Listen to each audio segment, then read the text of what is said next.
મુખ્યમંત્રીએ સુરતમાં પોતાના નિવાસ સ્થાનેથી પરિવારના સભ્યોની સ્વગણતરી કરી।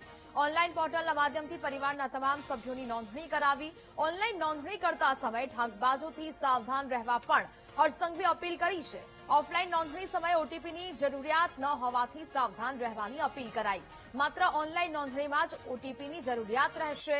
આગામી 31 મે સુધી ચાલનારી સ્વગણતરીમાં સામેલ થવા લોકોને અપીલ કરાઈ છે।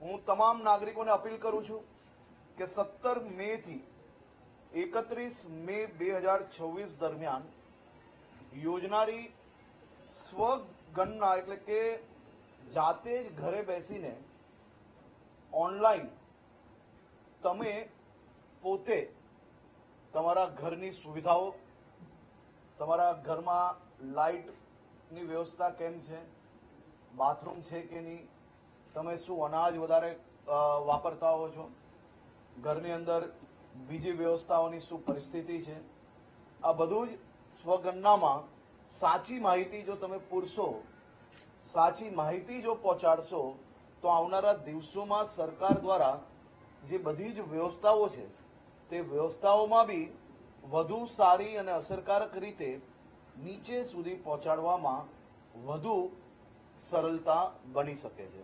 ખાસ કરીને મારી રાજ્યના સૌ નાગરિકોને વિનંતી છે કે આપના ઘરે અગર કોઈ સ્વગણના માટે અધિકારી આવી રહ્યા છે તો એમાં કોઈ બી પ્રકારના ઓટીપી આપવાના રહેતા નથી।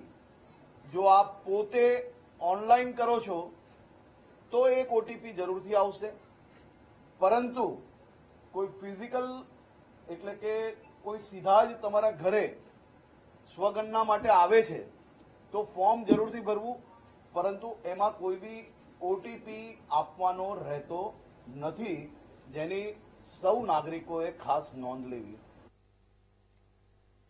સમાચાર